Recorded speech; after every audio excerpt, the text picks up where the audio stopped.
What's going on, everybody? It's JB here, and we're doing something a bit different today. We're going to do a TV review. We're going to, in a minute, we're going to review the X Factor and see what the faults are, because there's a lot of things. I'm going to have a little rant about the X Factor for the first episode. Just to let you know that the football commentaries will be coming back very shortly. I've been a bit busy with work commitments and that, but the commentaries will be back as soon as possible, as soon as I get some time, and we've got some good football on for you. We'll make sure that the commentaries are back with you, and that applies to the rest of the season. Also, the FIFA 18 videos, we're just having a little rest from uploading at the moment. And we're adding a new game to the ranks of the JB Clark YouTube channel. We're doing a Castleford Tigers career mode. Yes, I recently bought pre-owned Rugby League 3. So we're doing a Super League career mode with Castleford Tigers. So if you're interested in that, the upload will be on, well, it could be up by the time we've uploaded this video. So give it a shout. It's Castleford against Wakefield, the first match. I've just edited it together and I'm just uploading it now to YouTube at the time of recording. But obviously you may have watched it by the time you get to see this video. So there we go.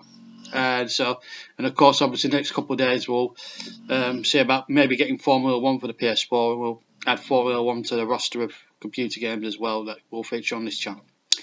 Anyway, this next 5 or 10 minutes is going to be completely football, unrelated to football, because this is the X Factor I'm going to talk about. This is part of my non-football series, TV reviews. I'm reviewing the X Factor. There's a few reasons as to why I'm going to review the X Factor. First of all, it's been going since 2004, so you're looking at 13 years. Okay, it's a long time to be doing a program, and I'm going to look at it from a wider spectrum. Now, the first 3 or 4 years, it was good. Kate Forms and hosted, and a bit of Totty to host it, brilliant. Then they replaced it with Dermot O'Leary. Good the first couple of years, and then he went right off the boil. You know, and so has this program over the last sort of 10 years. It's just been horrible. The judging panel has changed so much. Simon Cowell didn't even take part in one series of it. He left his chair to a silly DJ called Nick Grimshaw. Whatever happened to him? He's now losing whistles on Radio 1 by the sounds of it. Not exactly Simon Bates, is he? But getting back to the X Factor, there were so many faults in it. Now, the other week, they did a results show on a Sunday. Now, Blue Planet 2 was on the same night, narrated by the brilliant 91-year-old Sir David Attenborough, and it was a good programme. It got more viewers than what the X Factor got. Now, this is what ITV should be looking at now. Is it worth keeping the X Factor on them? They've signed a contract with Simon Cowell to keep the show going till 2019.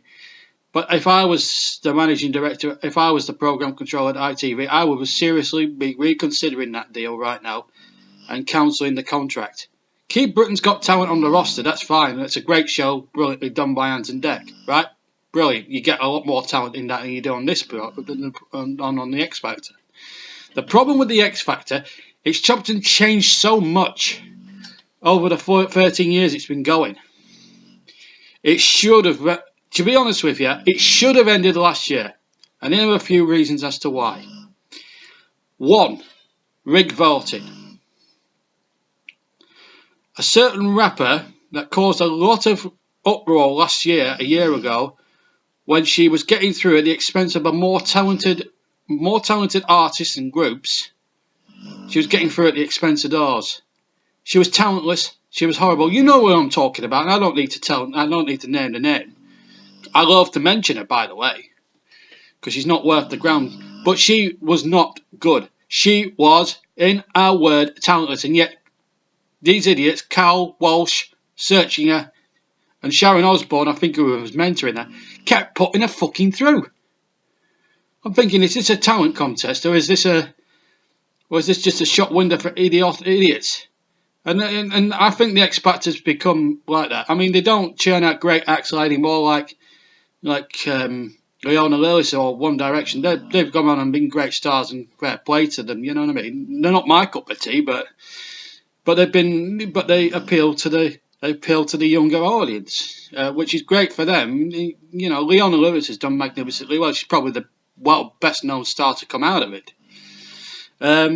So it has created some great big stars, but in the last few years, it's just half the winners you don't even hear about now.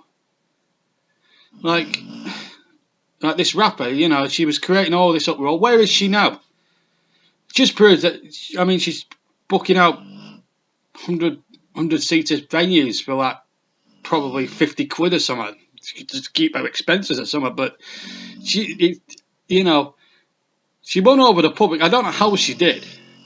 Probably wanted to keep her in just to slate her, I reckon, but she shouldn't have been in it in the first place. The votes are rigged. Okay, that's my first problem. 2, the judging panel. Now you've got 4 judges at the moment on the X Factor, namely Simon Cowell, Louis Walsh, Nicole Searching, who used to be in some band called the Pussycat Dolls or something like that, and Sharon Osbourne. Now 3 of the 4 judges cannot or have not had a career as a singer or in a band. Louis Walsh struck it lucky with Westlife, ragdarsed it. Simon Cowell made his name by creating such distinguished acts like the Teletubbies and Mr. Blobby. Exactly Elton John is it, Simon Cowell? Fair enough, he's made a few bob out of it, and good luck to him. Sharon Osbourne, only famous because she's the other half of a brilliant rock singer called Ozzy Osbourne, you know, Black Sabbath and that, great band and that. But she doesn't know anything about singing at all. And yet she's mentoring on the X Factor. What does that tell you? Ridiculous, isn't it? So, what do I think about this judging? And Nicole Search, you know, she used to be in the Pussycat Dolls, as I already said, but to be honest with you, I'm not sure whether she could sing a note, to be quite honest. I mean, she must be desperate. She's been fucking Molly Yoggets for 3 years. But the problem is the judges, they're sending any old hack through now. They're not spotting the talent, or there's no talent around. I cannot believe this show has been going 13 years. It's not been churning out talent for the last 3, maybe 4 or 5 years. It's going downhill. They're losing out to Strictly Come Dancing on Saturday nights. They lost out to Blue Planet the other week in the ratings. What do I think ITV need to do as regards the future of the X Factor? I can tell you right now in 2 words. In fact, 3 or 4 words. Axe the thing. Axe the thing, because it's not winning them many viewers, is it? Let's be frank on that subject. I mean, you know, they've got a good. I think you keep Simon Cowell on for Britain's Got Talent. Fair enough. I mean, it's a good programme, and to do a good job. Dermot O'Leary is no Ant and Dec. To be honest with you, he's awful. He's goddamn awful, right? They tried Ollie Murs, didn't they, a couple of years back? He's got about as much charm as a bloody lump of Stilton cheese. I can't stand the bloke. I know a lot of people like his singing that, but he was crap as well. He's a crap singer, Ollie Murs. I'm not going to beat about the bush. You know, he ragdarsed to the final. He's not a good singer. He's awful. I don't know what the appeal with Ollie Murs was. He's shit at presenting. He was shit that one time presenting. Now, and I said it would last 1 year. They had that Caroline Flack as well. She's awful as well. I only know her from Fash FC. That was about 14 years ago. She used to do the touchline reports for Fash FC. But no, seriously, the X Factor has become stale.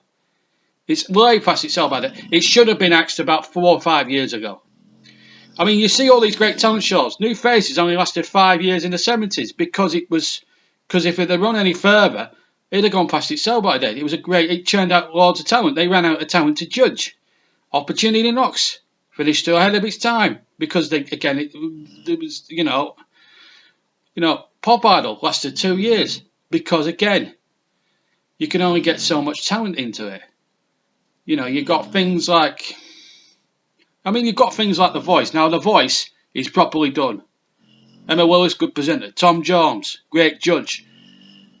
You know, these sort of people, they're proper people. You know, that should be on the X Factor, not Simon Cowell, not Louis Walsh. Who are they? Nobodies. They can't sing a fucking note. So, Here's a message to anyone watching this, or to anyone at ITV who might have the stupid, who might be bored enough to watch this. Can I just say that you've got now two options. A, you change the judging panel and you make sure that people that have sung for years sing. I'd get John Bon Jovi on the panel. I'd get people like that. I'd get Brian May on the panel. Proper people who have been there, seen it, done it, got the t-shirt. Not these silly bloody people like Cheryl Cole and Nicole Searching and bloody, what's her name? What's her face? Sharon Osbourne. She hasn't sung a note in her life. So what's she doing judging a frigging talent show? And what's upsetting me is they're getting paid up over the bloody house to do it. It's all about freaking money for those judges. They should earn their bloody money. It's a freaking joke, the X Factor. Well, you need to get proper music people who have been in there, been in the music business for 30 years. Get Elton John in. Somebody who has the capacity and the wherewithal to judge singers and musical acts. Not people like Simon Cowell, not people like Louis Walsh. If you can't do that ITV, then the next best thing is just axe the freaking thing, because it's getting like stale bread. Awful. It says a lot when you're beaten by a bunch of Wales and Sir David Attenborough. No disrespect to Sir David, legend at 91. He has to change with the times to keep going, and he's doing that. The X Factor, not so. It's shit. End of. ITV, just axe the fucking thing. Put us all out of our misery. Unless you change that panel to proper music experts who have been there with proper singers and proper rock stars or pop stars from the past, who have been there, seen it and done it all. Elton John, Brian May, whatever. John Bon Jovi. Get them people in. We don't. The existing judging panel is shit. And I get Anton Decker's host as well. Mind you, they're out in the jungle next week, so who knows. But if you can't do that ITV, just axe the fucking thing. Keep Britain's Got Talent. That's good. But please, for the love of God, just get rid of the X Factor. It's run its course. It's like you're still trying to well on an old nag 16 years later. It's a frigging joke of a show. Get rid. And that's all I've got to say on the X Factor. I hope you've enjoyed the first episode of the TV review. There'll be plenty more where that came from. The Jungle's coming up in a couple of weeks, so we'll review that in future weeks. Also, we'll have a look at the best and the worst of the Christmas TV, the movies and all that crap. And of course, you know, anyway, that's all to come in the future anyway. Well, I hope you enjoyed the episode. Hope you're enjoying the rugby league that we're going to put on now, along with the FIFA content and the football commentaries and stuff. But until then, take care, and I'll see you soon. From me, JB. Ta-ra.